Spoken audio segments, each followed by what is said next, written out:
Hi, I'm John Fuller, Vice Chairman of SAEN, Stop Airport Expansion and Noise. Today we're looking at the issue of council finances associated with expansion of operations at Southend Airport. Today I have with me Bob Archell, who's also a member of SAEN. Hello, John. Yes, I've been a member of SAEN for a long time now, and I became interested in the airport during the JAP process, but I've actually lived in the area for over 30 years, firstly by the airport in Rochford and latterly in Leigh-on-Sea near Belfast Park. We've raised our kids here, buried our parents here, built two successful businesses here, and it's a place that we call home. So I'm very interested in things that affect the area, and obviously the expansion of the airport was a major development. I too have lived in the area for a long period of time, but I've been actively campaigning against expansion of Southend Airport for around about 13 years, ever since the airport proposed to demolish the 1,000-year-old St Lawrence and All Saints Church in Eastwood. But if we look back a little bit longer for a moment in history, in the 1960s, Southend Airport was actually the second busiest airport in the country for a short period of time, about 18 months. But it was a very, very busy airport back in the 1960s. Yeah, I completely agree, John. During those halcyon days of aviation in Southend, when the airport was municipally owned, you would believe that there would be a huge legacy left to the town as a result of those economic benefits back in the 60s. But, you know, where are those benefits now? And I feel as a resident, if economic benefits are claimed for the latest development, will we have those benefits in 20 or 30 years' time? Because history is showing us that there are no legacy. There is no legacy from the 1960s, and I doubt very much whether there will be a legacy from this expansion. Yes, I couldn't agree more.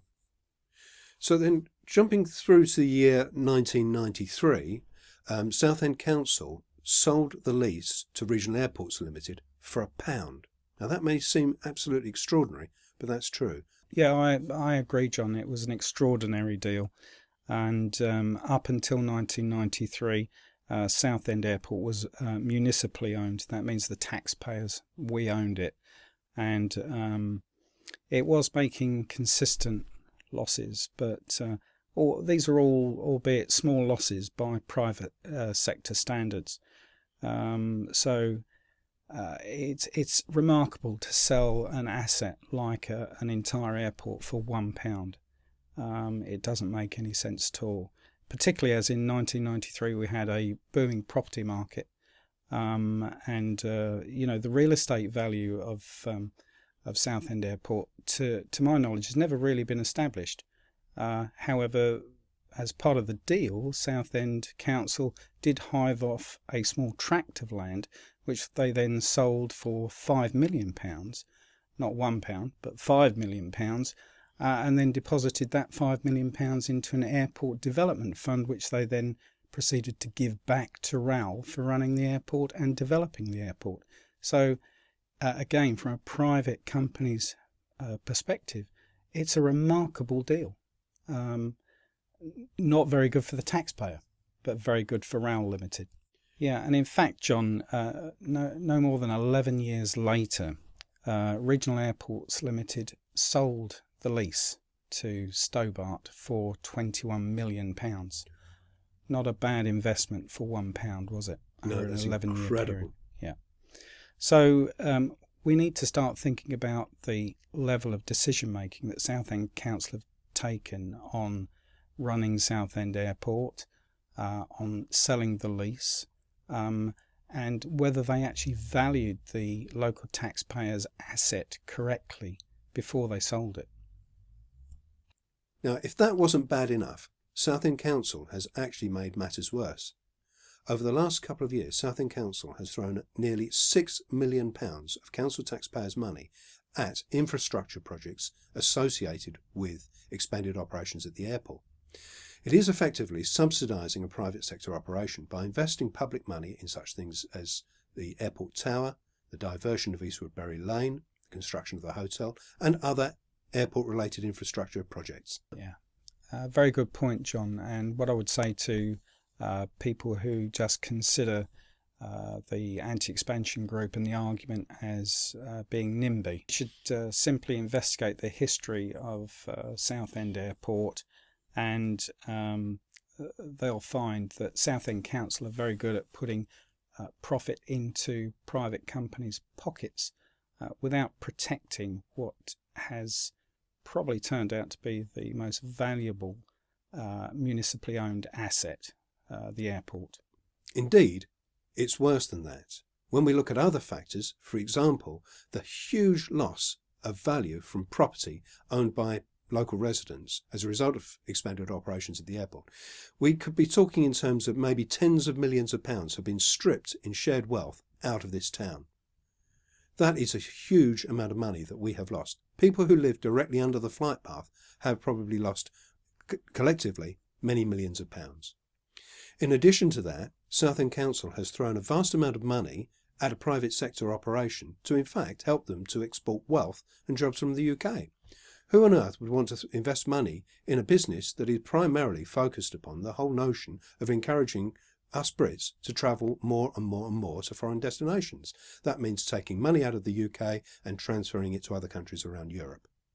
Yes, I agree, John.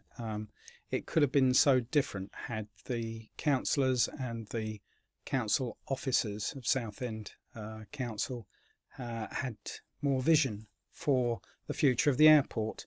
It could have been turned into a science and technology park. You only have to look at the success of the science park in Cambridge and other parks around the country to see that our town probably doesn't need an airport, but something like a science and technology park would produce significant benefits for our future. My fear is that Southend Airport will not leave that long-term legacy. To conclude then, John, I would say from a personal point of view that the expansion of the airport affects me at home. My office is under the flight path, and some of the nature reserves that I enjoy visiting during the week and at the weekends are also under the flight path. There isn't one part of my life that this expansion hasn't affected. Yes, thanks indeed for that, Bob. I will just emphasise that SAEN doesn't necessarily campaign for the closure of the airports. There are people within this campaign group who actually are quite comfortable with living with the flying clubs and a bit of engineering that previously used to take place there. However, as a campaign group, we are completely united in fighting the appalling miseries, scale of noise that is being imposed upon this densely populated residential area, an area that's completely unsuitable for a very, very busy regional airport. What we've shown today is just how poorly managed the finances have been in connection with expanding the operations at Southend Airport. We really do condemn the two local councils for the way that they have behaved over very many years, and this really needs to be looked at very closely. On another occasion, in a few days' time, we'll do another video in connection with the personal impact the extreme noise is actually having upon people in their homes. It really is appalling, the misery that people have to suffer. If you have any further information or any comments you want to make in connection with the council's financial mismanagement associated with expanding the airport, or any other issue that we tackle, then please don't hesitate to get in touch with us. As usual, please contact us by email at info@saen.org.uk. Thank you very much indeed.